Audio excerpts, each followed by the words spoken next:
there's not a lot of, middle ground with these teams that don't have a lot of retention and bringing a ton of portal guys. And he said it was either going to be boom or bust.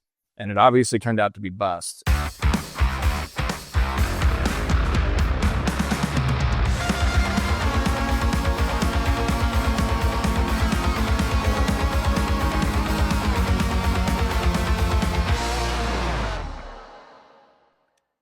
Hello and welcome into another edition of Three Ma. John Kurtz, Derek Young, Cole Manbeck with you here to talk a little bit of basketball, a lot of football today. We'll get into spring football. We've had some press conferences with spring football up and rolling, but before we got started today, we had a little bit of transfer portal news. So we'll lead off with that, but of course that will come after we remind you to make sure with the weather turning nice, a lot of porch, patio, drinking weather, that you have some Ben Holiday bottled in bond bourbon on hand, or 360 vodka from our good friends at Holiday Distillery. Ben Holiday bottled in bond bourbon, drawing rave reviews all across the board. So make sure you go out and try it. I had somebody else tell me this past week that they did because of the advertising here on the show. So appreciate all of you guys who have done that. And get stocked up for the lake, whatever it is that you're going to be doing this spring and summer. The time is now. Cole, how happy are you, my friend, that Ugonna Onyenso enters the transfer portal this morning? Man, it was a great thing to wake up to. And first thing I put on the Discord was Sarah McLaughlin's "I Will Remember You." I mean, what a blessing it's been to, watch Ugonna Onyenso play basketball at Kansas State for 4 months, 5 months. And, we'll see wherever he ends up. But Ugonna Onyenso, one of the worst rebounders for a 7-footer that I have seen in a K-State uniform, will be moving on. And, so the rumbles and the murmurs that maybe he was staying, we didn't know what the heck was going on because the portal closes now in 8 days. He is now officially hitting the portal, and K-State doesn't we don't know what's going to happen by fall. We don't know what's going to happen with Tyreek Smith's waiver. I mean, I think we know what's going to happen by fall. We think he's entering the portal, but nothing's happened in the month since we've heard that. So, but it's for the best of both parties that K-State and Ugonna Onyenso part ways. Yeah, and we don't think Max Jones will get his waiver approved either. But that's another thing that they're still waiting on. Seems like there's a lot of moving parts and things that they are almost like patiently navigating through in a time period where it doesn't seem like there's a lot of it. So it'll be interesting. Like Ugonna Onyenso, they're like Cole had mentioned, there were times where the two sides, I think, were discussing a potential running back scenario. Well, now with for far less money, of course, but using him as a bench reserve. But instead, he opts to go this route.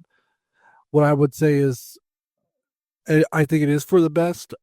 One, because I do think you need to upgrade here, but two, it's also like we're talking about these potential attrition, but none of it necessarily has happened yet. This is the only third player to enter the portal.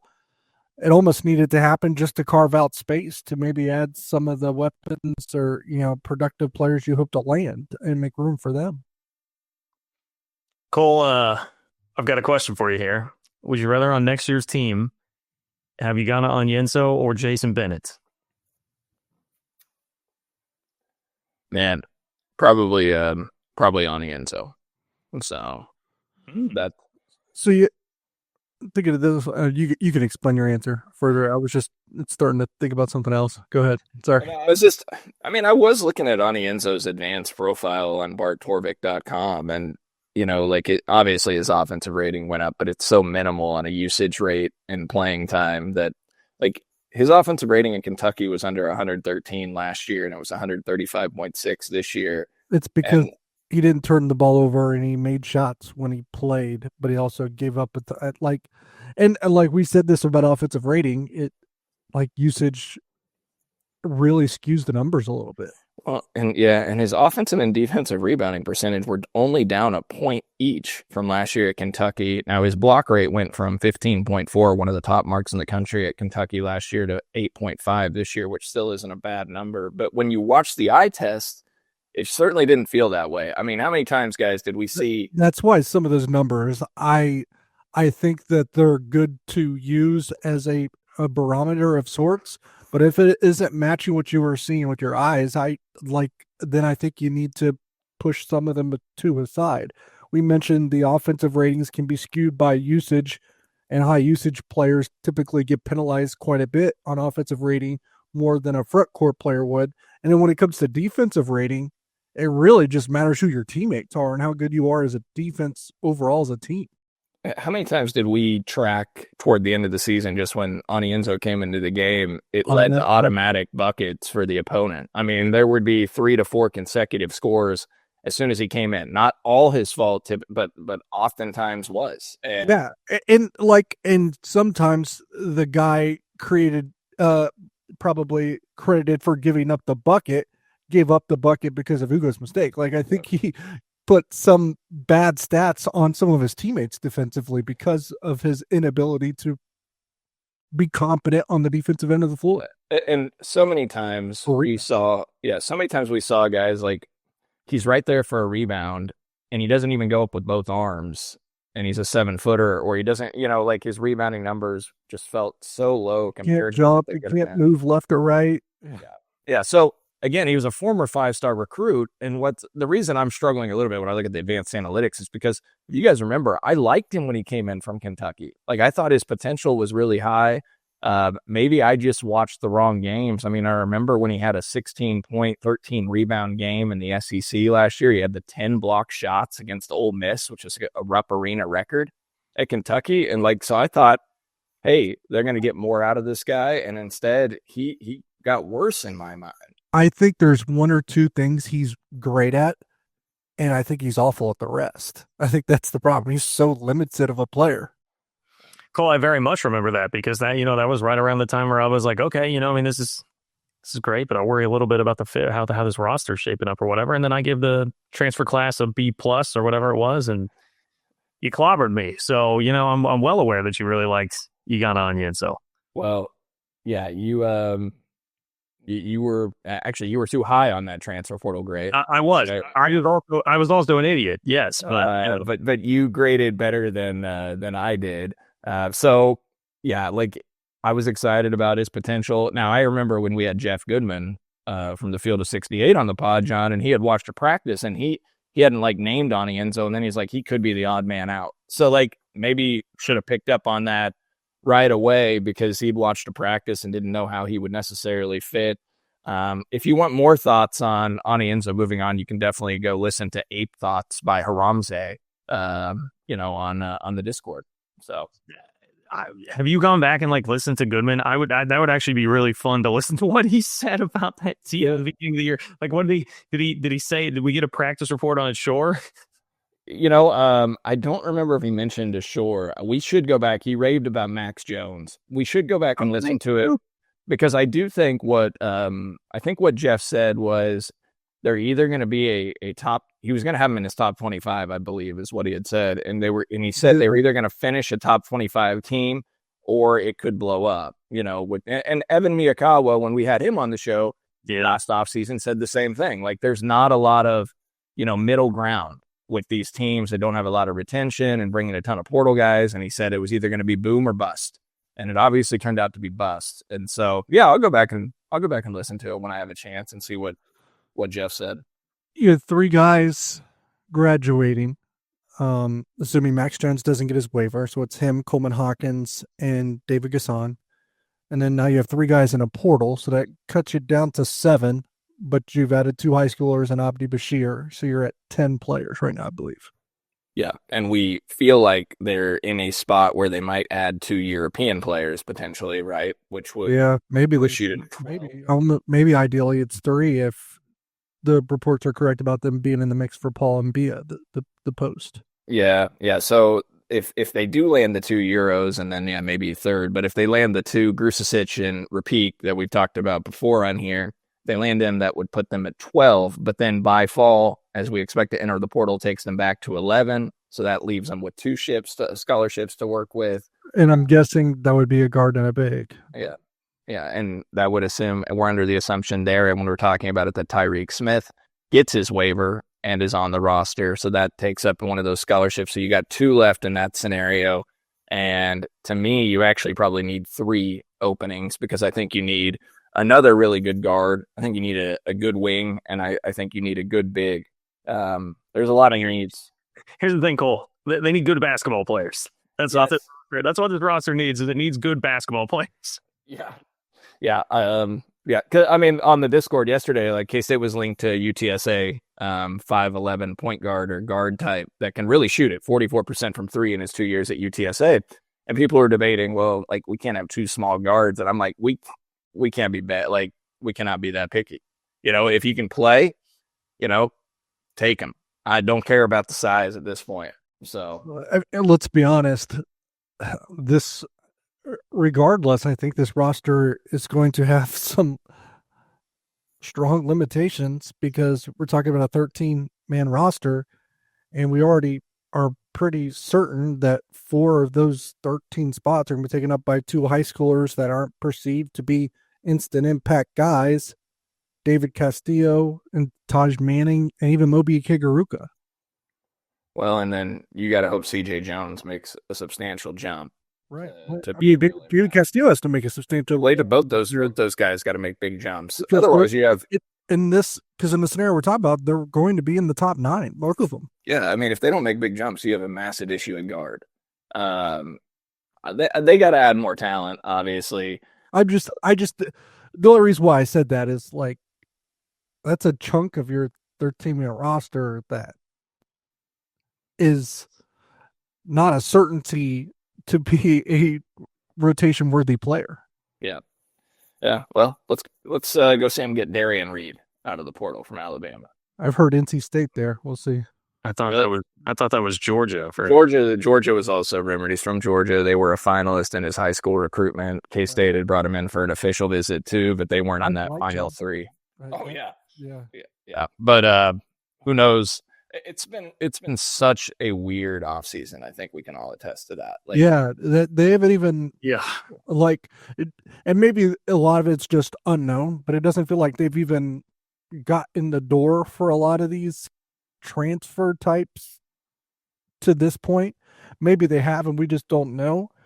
But I started to think it was because they had almost a full roster already, meaning they were going to run it back with a lot of these guys, maybe even a by fall or an Ugonna Onyenso. So we'll see. Yeah, obviously, it's from no coaching staff announcements. We know at least one guy is gone. We know another. Actually, Franklin is Kelly. Yeah, we know support staffer, but support staffer's gone. There's been esteemed Fremont guest, Franklin S. Kelly. Yeah, good dude. Happy for him. Got a coaching position, I think, at Louisiana Monroe is where it sounds like. So, but Nicole, even Urick. I'm sorry to interrupt, but even Urick, like there was never like an official announcement with that. He was just kind of like one day his profile picture changed to Texas, and then there you go. Like everything has been weird. It's all been very weird. I mean, when we did a show like 2 weeks ago, we said, "Oh, during the dead period, we'll definitely hear the coaching staff changes." You got to have it. Okay, you said that, and I said it would make sense. Yeah, I was skeptical. I remember being like, "We'll see," because the way this is going, like nothing's happening. So I think I said you got to announce it during the dead period. Like it only makes sense. Yeah. Like, and so come out of the dead period, and we've got nothing announced. And then you come out of the dead period, guys, and here's the frustrating thing for me. And again, look, we didn't know really much about the Abdi Bashir stuff when it happened. So maybe there is something out there that we don't know about. But what is frustrating to me, and I think a lot of K-State fans, is you didn't play in the postseason. You thought that gave you a leg up to at least make some early moves when the portal opened. And you came out of that and you didn't have a visitor in that first week lined up when the portal opened. And then they had Markel Sutton visit, I think 7 days in on that Monday, and they didn't land him. And to date, he is still the only guy that has visited. You came out of both dead periods without a visitor, immediately. Like there was no visitor on campus on a beautiful weekend in Manhattan this weekend. And it just raises, like, what are we doing? Like, got to capitalize on the time. Now, I know it's April 14th, and there's a ton of guys still in the portal. But that's why I started to think that a lot of these guys are coming back, so you actually don't have as much space as what maybe we thought. And or the international guy, they probably feel like they have 2 or 3 international guys in the bucket. Yeah. I would be very, very surprised if they don't feel like that right now. But repeat for sure. It sounds like. Yeah, but it just makes me nervous. I'm like, I hope that works out. Does it make you guys nervous that, like, if let's say Rapique's in the fold, that the 2 commits they haven't visited? Like, they haven't even talking about character, and I'm not saying like these are bad character guys, but like they want to value character, and like Bashir committed without even visiting. I don't know if the staff went out and met Bashir in person or if it was all done virtually. And then Rapique, he hasn't visited Manhattan. Grusicic, if they land him, he hasn't visited Manhattan. Like, I don't know. Like, I guess I kind of thought you'd want to get these guys on campus to, vet them and have them around the team. Well, I don't know how that works with these European guys. If do they typically take visits before they commit somewhere? I have no idea. Well, no, I think it would be tough for them too, because they're all typically are in the middle of seasons as well, professional seasons overseas, to where those visits become complicated. Now they probably do if they get an opening, but I would tend to think that it isn't always a certainty that they do visit. But I'm going to guess Kent State went and saw all these guys and has interacted with them in person, just not on campus. Okay. Yeah. Yeah. All right. Well, there's basketball. There's basketball. A lot of football to talk about. Spring football is coming up. There was no spring game for you to wear your home field apparel to. And even across the country, people who had spring games, schools that had spring games, there were not very many people in attendance that could have been wearing home field apparel either. But you can still go to homefieldapparel.com and get it. Look good in your everyday life. Wear that hat that Cole's wearing right now. Tons of K-State stuff, 50-plus K-State designs, 100-plus teams that are there. Plain black T-shirt today, DY? Yeah, Disney. Oh, Disney T-shirt. Okay. No Disney, I don't think, at Home Field Apparel, but, you can probably get some UCF stuff from Orlando, close enough. I do have it. HomeFieldApparel.com, yeah. Use promo code 3MAW24 for 15% off at homefieldapparel.com, and we're back in just a moment. Looking for tickets for your next event? Tickets for Less is your #1 source. Save big on every purchase when you use promo code KCSN at ticketsforless.com. Success in real estate takes more than vision. It takes the right financial partner. When someone takes something rundown and turns it into something great, that's called a comeback story. Like Brain Group. They take distressed properties here in KC, completely rework them, and then turn them into valuable real estate. But that kind of work needs the right bank behind it. Enter Emprise Bank. They're not about cookie-cutter loans. They saw Brain Group's vision, backed them, and now they're making big moves in Kansas City real estate. Talk about your partner in possible. Emprise doesn't do one-size-fits-all financing. They invest in potential and back growth. Visit emprisebank.com/KC to learn more. Emprise Bank, member FDIC, equal housing lender. Are you ready to win some real cash during the basketball playoffs? Well, check out Pick 6 from DraftKings. When it comes to basketball payouts, DraftKings Pick 6 posterizes the competition. And yeah, that includes prize picks. Hit all your picks and score higher minimum payouts on Pick 6, plus even more cash if you outscore the competition. Pick 6 is available in most states, including Missouri, California, Texas, Georgia, and more. New players get 50 in Pick 6 credits instantly on just a $5 entry. Here's what you got to do. Download the DraftKings Pick 6 app now and use code KCSN. That's code KCSN for new customers to play $5. Get $50 in Pick 6 credits. Better payouts, bigger wins, only with Pick 6 from DraftKings. The crown is yours. Gambling problem? Call 1-800-GAMBLER. Help is available for problem gambling. Call 888-789-7777 or visit ccpg.org in Connecticut. Must be 18 plus. Age and eligibility restrictions vary by jurisdiction. Pick 6 not available everywhere, including New York and Ontario. Void where prohibited. 1 per new customer. Bonus awarded as non-withdrawable Pick 6 credits that expire in 14 days. Limited time offer. See terms at pick6.draftkings.com/promos. All right, so DY, having been around some of the spring football happenings going on here, what's your top storyline? Is it that now I'm just judging based off of what I heard from the press conferences, but is it that Chris Kleiman is very, very upset about the 105 roster limit. Is it that they have changed the strength and conditioning program to be a little bit longer this year because of the way the schedule sets up? Or is it that D. Scott Fritchen turned 50 years old? Happy birthday, D. Scott. And Van Malone wrote him a poem. What's the top storyline of spring football? That's a good summation of how things. I would say Kleiman just going on a rant about the 105 was substantial. But now that the 105 might not be a thing, it might still be a thing. We don't know, which I think is kind of, I'll be honest, kind of like stupid, like nonsensical. Not one for the 105 in general, like how do you come to that number?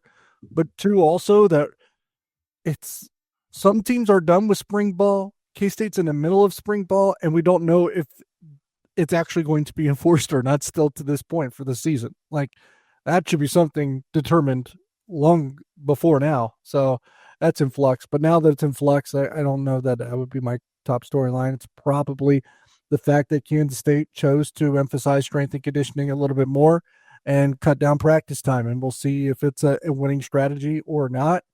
I tend to think that people that are like concerned about this or freaking out about it are probably a little hyperbolic in that way, because as you can tell throughout the country and how spring ball is being conducted and perceived, and even the attendance at the spring games that you alluded to, I think it's just becoming a less stringent time of year for football, right or wrong, not just at Kansas State, but in general. And I think Chris Kleiman's desire to go to more of an OTA type thing, and he's been adamant about that for years. It seems like everyone else is in agreement with him now, to be quite honest. Now, I will say that Kansas State-Iowa State game, this is another layer to that, because Iowa State's basically going on the other side of things, where they're saying because they play so early that they need all of the practice time that they can get. Whereas K-State seems to think, well, we're just going to get faster, stronger, and keep our guys fresher. Yeah, you have a strong opinion either way on that, Cole? No, not really. I mean, I like I've never been a big proponent of spring football games anyways. I went to one as a kid. I didn't love it. And I don't love spring games. I've said it before because I struggle with figuring out like I remember the year Carson Kaufman just torched K-State's defense, John, in the spring game. And I'm like, oh, does that mean our defense is dreadful? Or it did, in fact, mean that. So I guess I learned something about it from that. But there's that, and there's also, and I'm with Kleiman on this, one of his arguments always was, in a point that he would make, was Kansas State is not on Kansas State's schedule this year, meaning I don't want a significant injury in a meaningless day of practice, essentially. That's where I'm at. I mean, protect your guys, get the work in, but light work. I mean, I don't want these guys, playing full scrimmage type things where injuries are more likely. And so I'm fine with the approach. It is interesting, Kleiman talking about the strength and conditioning, bigger, faster, stronger, etc. When this is the year actually that during the season they have 3 buys. Am I right? Is it 3 buys? Yeah, just like last year. Well, they have 3 buys this year. They had 2. They had a double bye last year, which they would have double bye again this year, but they had technically 3 because they play in week 0. Yeah, and then they chose not to take the bye week after the Ireland game, so because they talked to other programs that played in this, and they decided hold off on the bye, which I like, because you're playing North Dakota in week 2, so you're going to be okay in all likelihood, no matter what. It's funny. I talked to someone like at Nebraska, because they've done week 0 before, and they did the same way. They were told to play that next week, so they played that next week. And it was against an FCS school, and they damn near lost, they said. Well, I guess, yeah. I mean, it might not be the prettiest game that week 2, but I like to preserve that extra bye week for a little later. They have a wonky start. I mean, that's another conversation maybe for another day, but they have a wonky start to the schedule. They play a service academy. They play an FCS school after being in Europe. They go to Europe. They play Arizona on a Friday. Like, a weird start to the season. Yeah, play Arizona on a Friday in September when it's probably going to be 100 degrees too. I mean, it's I mean, I don't know what the weather's like in Ireland in August. I assume it's much cooler, nicer. I don't know. But, You've seen that game every year, cold and rainy. yeah, it always looks cloudy. I mean, it always looks cloudy there. And British Open. yeah, yep. So, anyways, yeah, not a big opinion on either way, John, but I'm fine with the approach Kleiman's taking here. Yeah. And people are going to use that as the reason if they were to lose Iowa State. And even if they do lose Iowa State, it's not the reason. That's what I will say. I guess I wasn't aware that people had like really strong opinions on this. I'm kind of like, whatever, guys. Like, that's like peak like April. We just need something to argue about. Like, I don't know. I mean, it'll be fine. It'll be fine. Yeah, I'm with you. They lose is because they can't beat Iowa State.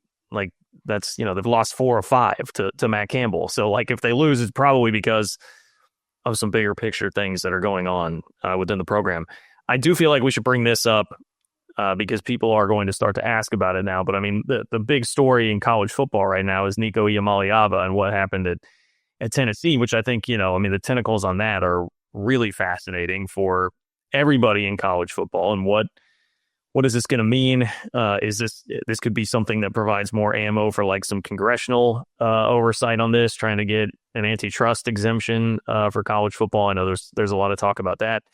But as it concerns everybody, like in the short term, it's all right. Well, Tennessee needs a quarterback now. So are they going to come barking up the Avery Johnson tree to try and shake that free? Because, look, Tennessee's going to look around and be like, we're in the SEC. Who are some quarterbacks in the Big 12 or ACC, I would imagine, that we could either money whip to come here or just use the prestige of the SEC in our school to get to come there. It's not an ideal time at all here at the end. I mean, they just had their spring game, so you're not getting any spring football at Tennessee. But is there any level of concern from you about them trying to poke around like Avery Johnson? Maybe they would go after like a Sam Levitt at Arizona State too. I mean, I think there's a couple places in the Big 12 that probably have to be on guard here. I mean, they're certainly going to try to shake the tree and see what comes out when it comes to Avery Johnson, but that's not going. Avery won't leave is basically what I've been told. So there is no concern on my end. I haven't heard anything that would arouse like any kind of freak out from me at this point. Now Tennessee certainly would be interested and is probably trying, but I think it's going to be to no avail. Another part of this is like they split with Nico basically because they were quibbling over money, obviously, and Nico is making less than Avery. I'll just come out and say that. So like it would be a weird thing for them to do to say, oh, we're not going to pay Nico, but then they're going to end up paying more for somebody else. I don't know. That just that's why I don't really, everyone's like trying to say good job Tennessee for taking a stand and being unwilling to increase the market for players or quarterbacks. I'm like, really? Because all they're going to do now is go tamper with someone. I mean, I don't think they're the bastions of football like uppityness in this at all. The reality is, like the $4 million being floated out, like the reason that this all happened, like Nico's not that good. So, like, I feel like they were unwilling to pay it because they're not sure how good he is. I think Tennessee would be perfectly fine. Josh Heupel would be, if he was a really good quarterback and did an SEC. He would pay it if it was good enough. Yep. They'd be like, all right. So like it's hypocritical to me. It's ironic that people are praising Tennessee, which I initially was like, well, good for them standing their ground. But then I'm like, I think I had texted you guys right away. I was like, well, this just means they're going to go pay $4 million to a quarterback and take from somebody else at a non-SEC program, which, by the way, the SEC bylaws that you can't transfer in conference, there's no way that would hold up either if that gets challenged in court. Yeah, well, you can in December, you can't in April. That's basically the rule. Yeah. So, like, they're going to go tamper. They're going to go try to lure another quarterback into the portal. It won't, like, it would make sense if they came for Avery Johnson. Josh Heupel recruited Avery Johnson out of high school. They'll attempt to do it. They probably already have. I just don't think it's going to be a successful attempt. Yeah, I feel confident that they probably have, and don't view it as any chance to really be successful. So the other thing is for like a quarterback that's going to go there is Tennessee spring ball already ended.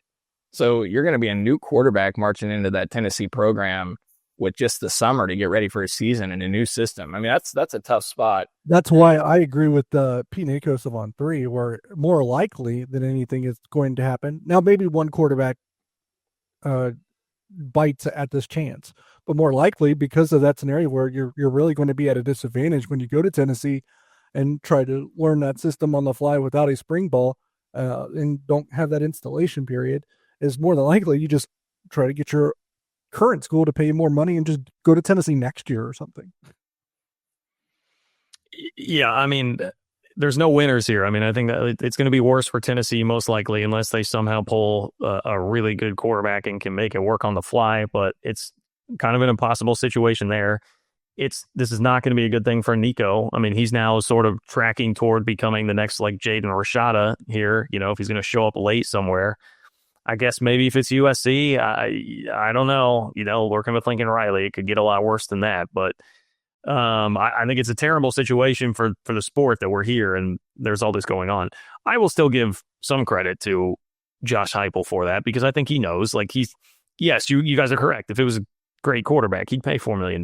But at the same time, he also knows that he's going to be taking a hit on his roster. Like this will most likely screw up their season. So, you know, he's making a sacrifice here and what he's not doing is the Texas Tech thing, which is just throw a ton of money and just set the market crazy for everybody else. So I do think Tennessee deserves a little bit of respect for what it is that they've done there.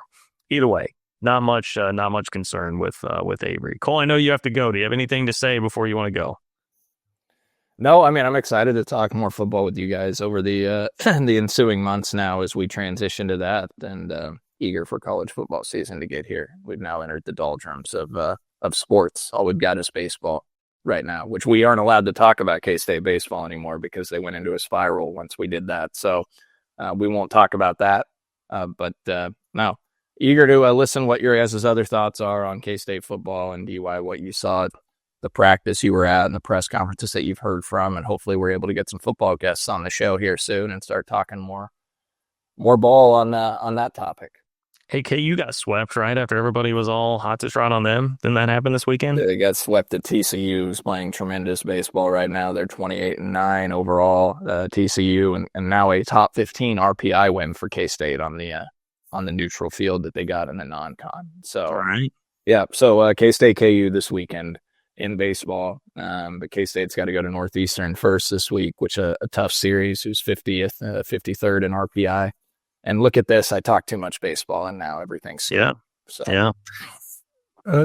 I just saw D1 Baseball's new rankings. TCU, West Virginia, and Arizona, all 3 Big 12 teams ranked. Yeah. So big week definitely for K-State baseball. I think if you can get out of it 3-2, you feel pretty good about where they're at. But it's been a little bit of a struggle lately. They took 2 of 3 from UCF, but it wasn't the prettiest, especially late in the game yesterday. So anyways, I will bid you guys farewell, but we'll talk Wednesday, and I'm sure we'll be talking more football. All right, sounds good. We'll be back in just a moment with some more observations from DY from spring football. Thanks for listening to KC Sports Network. Make sure you download our new app. Find it on the App Store or Google Play. Just search KC Sports Network. All right, DY, spring football, you've got a lot of change on the offensive side of the ball. Obviously, with no Connor Riley, you've got Brian LePack taking over an offensive line, replacing 3 starters. You got Matt Wells as a new offensive coordinator. The receiver room outside of Jace Brown is almost entirely new. Defense, I think, has a lot of talent, a lot of it young, and they'll be relying on some transfers to plug and play, particularly like Gabe Powers at linebacker. What's your overall feel after being around spring ball a little bit the last couple of weeks as to where this team's at? Yeah, I'll just maybe do a slight takeaway for each spot, almost to kind of summarize. Quarterbacks, I thought Avery threw the ball with really good velocity, and his deep ball looked a lot better than probably where it was a year ago. And there's a backup quarterback battle, again, brewing, kind of like last year when it was Taquan Roberson and Jacob Knuth. Now I think it's Blake Barnett and Jacob Knuth. So Knuth trying to solidify that number 2 spot, but I think Blake Barnett's been given an opportunity at this point to see if he can go and become that guy as well. So that's probably what's going on there. Running backs, super talented, explosive. You're replacing DJ Giddens, but they got the tools to do it because you have Joe Jackson and Dylan Edwards. And the third guy, to be honest, will probably be similar to what they did when Harry Trotter was here and use a walk-on like a LeJames White to kind of do some of those mop-up stuff. But I think it's going to be like a two-headed monster there between Joe Jackson and Dylan Edwards, and both looked really, really good in the practice that I saw. Wide receiver, I will say two guys that really looked apart, and the buzz has been about them, so it kind of reflected what we had been hearing, was Jaron Bradley and Jerron Tips. Those guys they're kind of different looking dudes. They're almost physically imposing at the wide receiver position compared to what we have seen in the past, whether it be Jaden Jackson, Keegan Johnson. Now, hopefully these transfers are an upgrade from those transfers, but I will say physically they look nothing like those two. They're much different, put together types, and they performed well the day I was there. And of course, you got Jace Brown. So I think there's a chance that your starting wide receiver group is an upgrade. Now the depth, we'll see what happens there. They like the JUCO, JD Davis, and I think Caleb Medford is probably one of those transfers that's still a work in progress. So I have some questions a little bit about the depth at wide receiver, but I like the starting group. Offensive line, that's a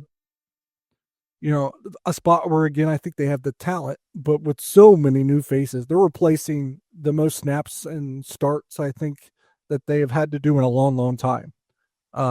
You got Portier back, and you got Sam Heck back, and I think that's about it, because Andrew Linegang is a good amount of snaps, no real starts, and he'll be a starting guard for you.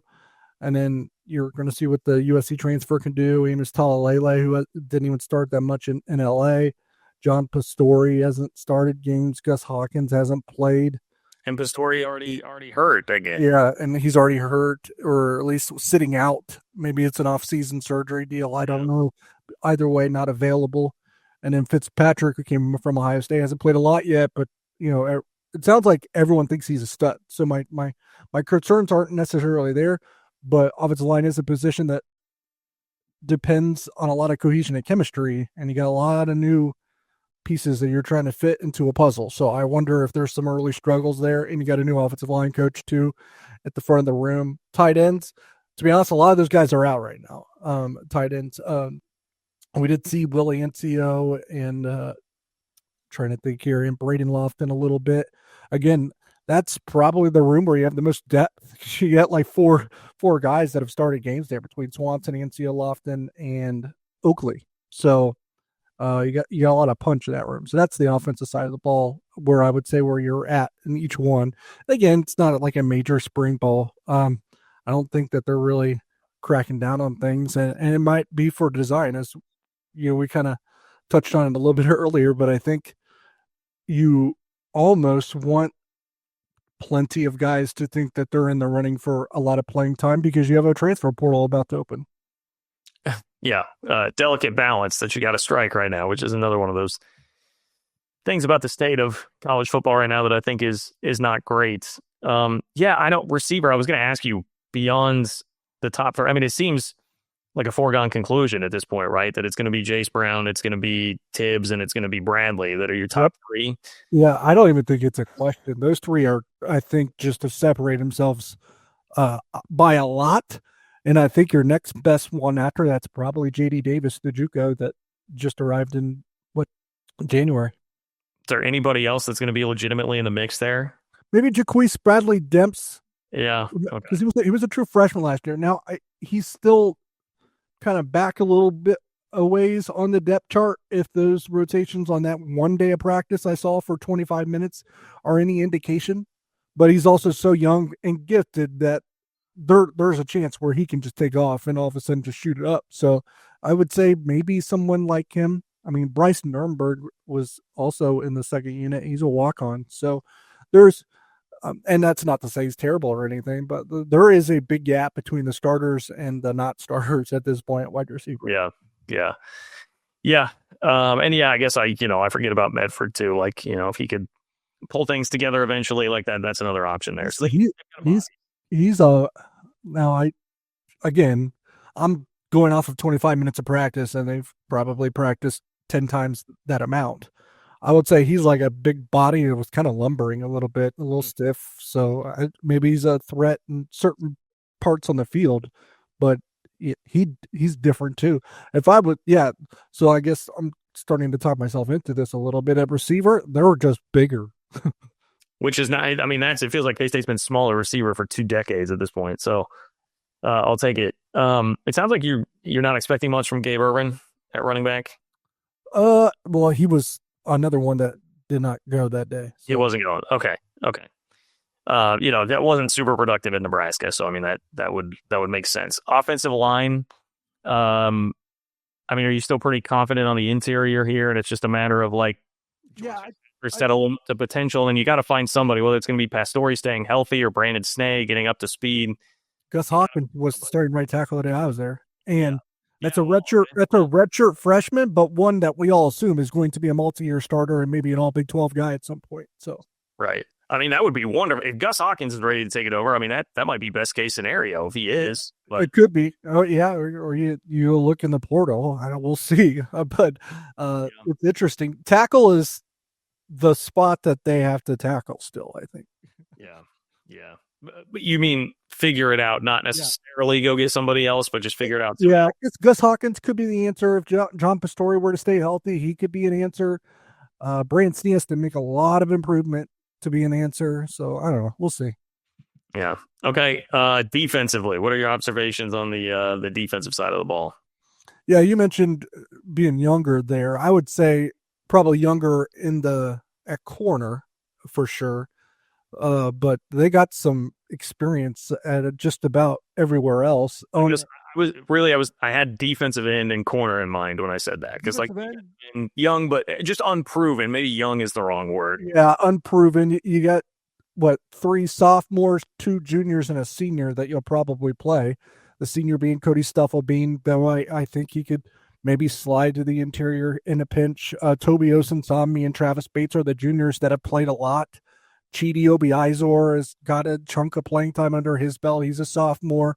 Jordan Allen hasn't played a lot yet, but as someone, again, with promise and upside, and Ryan Davis played a good amount for some of last season too. So, to be honest, I think they're probably fine at defensive end going forward. And I guess and in the interior defense, you're probably the oldest, the most experienced you are anywhere. Maybe aside for probably that and tight end, because you have Damian Ilalio back, you have Uso Seumalo back, you have Asher Tomaszewski if he continues to track, he's back, and then you have the two JUCO guys, Derek Malcolm, Alcorn Crowder, and Patrick Tackey, that haven't played, but they're older. So that I think. So the defensive line, I think they're going to be fine on the defensive line across the board. Do they have a star, though? Because you are replacing the defensive line. I think Toby can be a star. I think Chidi can be a star. Yeah, I think Damian Ilalio, I think, is going to be all Big 12 first team.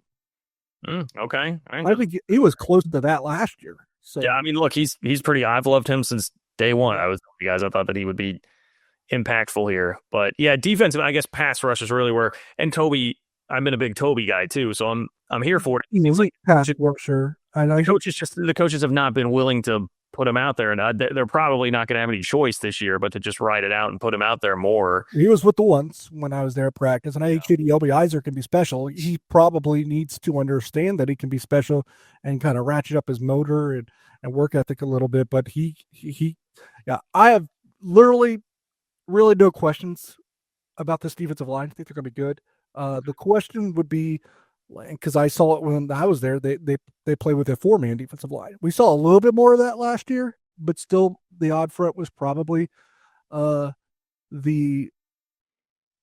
they did most. So it'll be interesting to see what the ratio is this year. If what I saw at practice means that they're going to slide to maybe 4-man a little bit more, we'll see. So that would probably be my takeaway. And question is what I saw in practice a reflection of what we're going to see going forward? Because there's 4 defensive linemen on the field. Yeah.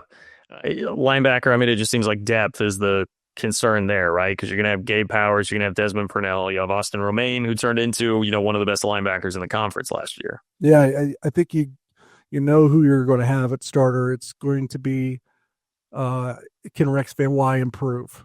Because he was a backup last year, he'll be a backup this year. Can Ralph Ortiz, the D2 transfer, give you something there to where you feel comfortable also with him on the second unit? Because if not them, then you're talking about some more walk-ons or two guys coming off horrific. No, I say horrific. Two guys coming off of serious knee injuries in Bo Palmer and Asa Newsom. Now, Asa Newsom still looks like $1 million, but kid's had really bad luck so far. And typically, guys with multiple knee surgeries, which he has had, lose a step. We'll see if he does. Yeah. What do we? And Gabe Powers, I still need to see more there. I think we'll see. Because he didn't play a lot at Ohio State. I don't know what he is yet. So I'm not just going to – I'm not just assuming that he's a stud, I guess is what I am saying. What was he out there? He was out there with the ones. I mean, but they did. I think they did probably 4 or 5, 11 on 11 reps. So I didn't see a lot of that. Yeah. To come away with a perception or an impression of him yet. Yeah. Yeah. Okay. Gotcha. Well, safety room loses Marquise Siegel. He's going to be a draft pick, but you've got 23-mile-per-hour runner VJ Payne back there. Still my favorite addition from the portal, Gunnar Maldonado, who I know is coming off of an injury, obviously, but love the potential there. I mean, you got Coley McAllister, Jack Fabris still around, guys that have played a lot. So, King of Cobbs, too. Yeah, right. So a lot of depth at safety. They got depth at safety. The question will be, is Coy Moss going to be great right away? He's already with the one, so I think that's maybe a good sign. Okay. Still, and then Gunnar Maldonado, is he actually going to be 100% and to his old form? If so, I love the safety position. Yeah, man. Wow. I think VJ Payne's first team all Big 12 too. Yeah, well, the Coy Moss thing, like that's. I think you were expecting to be a starter. I'm just saying he's already there, so it looks good. Yeah, I mean, I'm just pleasantly surprised to hear that he was already there rolling with the ones that quickly. Okay. Yeah, part of it is I'm trying to think. Some of these guys aren't practicing. Gunnar Maldonado not practicing. Right. Colby McAllister not practicing. Okay. Fair enough. Yeah. Now, Colby McAllister, that's a really good backup safety. He could start in a lot of places in Big 12, I bet. Well, then corner, obviously you're losing both starters, I guess. Garber maybe was in and out of that role a little bit last year, but Jacob Parrish, Keenan Garber, but, they add Amarion Fortenberry, they add Jaden Rowe. You guys, Ashawn Rich, Donovan McIntosh, talented younger guys. I think Rich seems like a budding star, right? That's the feeling within the program. So, you got some options there. How quick he can get to that stardom, we'll see. That could probably dictate what you're going to get out of the corners this year. I will say this. You're not going to upgrade Jacob Parrish, but you're probably going to upgrade the other cornerback spot. Yeah. And I don't know that you have 4 or 5 studs, but I think you have 4 or 5 guys that can play. Because I would say, I think Jaden Rowe is, I don't know what's going on, what has happened in Oklahoma for him to not really get his career going yet. But the sign that he was kind of with the ones in the day I was at practice, I think it's a good sign forward. And we know he has the measurables and the size to be good. So maybe I think he's at least playable for Kansas State. And I know that doesn't sound like a great compliment or anything, but there were some guys last year in the secondary that were not playable. So it is still an upgrade a bit, in my opinion, because I think you can play Jaden Rowe. I think you can play Marion Fortenberry. I think you can play Zayshawn Rich. Those are the 3 that we've talked about so far. And then you still have Donovan McIntosh and Nigel Thomas that I think you can play as well. So I think they have guys that can play. I don't know that they have determined who is their best 2. Yeah, and some of this with the secondary is like it can become a weakest link position, right? Like having one stud, if you can just have not a really weak link, that might be better. Because you had, 2 draft picks probably in your secondary last year, Jacob Parrish and Marquise Siegel, but because you didn't get what you needed out of Jordan Riley or Keenan Garber, it didn't matter. Yeah, right. Yeah. I don't think anyone's writing home about what the secondary was last year. So. Yeah, and we kind of hit on Keenan Garber, but Jordan Riley was, just as unimpressive. I'll put it that way, and that's probably maybe putting it kindly. He lost his starting job. Yeah. I'll always remember that ball that he didn't track in the end zone at Tulane. Almost lost in the game. Are they going to be screwed at kicker? How do we feel about kicker? I mean, kicker will probably be it could be a true freshman. I mean, they put Cub Patton on scholarship. You think he's going to be Cub Patton? If it's not, then you shouldn't have put him on scholarship. Okay. That's my thing. Because then what your backup kicker is going to be not on scholarship, and your backup kicker on scholarship, and your starting kicker not, or then you have to put 2 kickers on scholarship. You know what I mean? I think Cub Patton. Now he'll probably have to go win a job, but he'll get the first crack, sure, right? That's why. I don't know, does the scholarship thing matter as much anymore, because it's really just more about taking up a roster spot, whether or not they're going to be on scholarship. Yeah, but I mean, it's still money, so I think that's part of it. Yeah, I mean that's true. Gene Taylor's probably sitting there like, "Hey, shut up, John. Like that means we got to pay." Like, yeah, because I think Gene's even been on record. I don't know about with us, but like with Kellis and his articles at the Kansas City Star and others, like we're not increasing scholarships for basketball. We're staying at the 13. So I assume he feels the same way about football with the 85. Yeah, can understand that. Okay. Any other last minute observations you want to get out here? Big 12 champions. That's the track that you're feeling right now? I've thought that since the season ended, to be honest. Because I think that's it. You know, I still pick them to do better than they did last year, but I always said last year was actually the training year, the training wheels year, the rebuilding year, because they had so many guys that they were going to heavily count on playing football for the first time. And then guess what? They went out and they used their NIL and rev share money to basically bring all those guys back. And everyone's like, well, where's the money? Where's the money gone? And they've spent it. It took money to get Jace Brown back, to get Dylan Edwards back, to get Avery Johnson back, to get Toby back, to get Cheedy back, to get Austin Romaine back, Garrett Oakley, like all these guys. Like they invested in their own roster, and that's why they have so many returning contributors this year. And that's why last year was the train wheels year, and now all these guys, they have the snaps under their belt now. They have the experience under their belt now. They're not going to wilt when things get hairy at BYU, right? So different team, different approach, different mentality, different makeup. I think they're built to I'll say they're built to at least good Arlington. And if they didn't, I think it's a disappointment because some of these guys won't be back next year.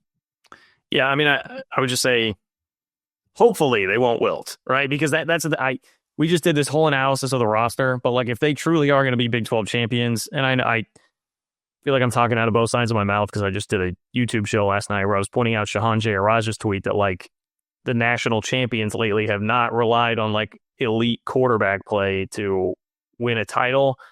But I still really feel like if they're going to win the league, it has to be a big step forward for Avery. And if that doesn't happen, then the rest of the stuff probably won't really matter. So. But I'm confident all that stuff happened. I don't think they will wilt at BYU. Like they are just built like those teams now that have been in that moment. Yeah. Okay. Well, you got me more optimistic about this, DY. Now, 2 spots they got to get good quick because I expect them to maybe be a little slow out of the gates is offensive line and corner. Yeah, tackle, baby. Got to get tackle figured out. But we'll see. George Fitzpatrick, that's my guy. I'm excited for Mr. Fitzpatrick. Thank you, Will Howard. Thank you, Will Howard, for all the help with the Ohio State transfers. Okay. Appreciate Cole. No, he is no longer with us here on the show. But for Cole and D-Line, Nick Springer behind the scenes, I said on the show. That's all you lied. R.I.P. Cole. I said on the show. Okay. Well, Cole is stuck at home all week because so he might be dead inside. That's what I'm saying. Like, he's got to take care of the kids all week because the wife's out of town on a business trip. So R.I.P. to Cole for that one with the 3 kids by himself at home. Anyway, thanks to all our great sponsors, Holiday, Home Field. For Nick Springer, Derek Young, I'm John Kurtz. Thanks for listening to another edition of 3 Ma.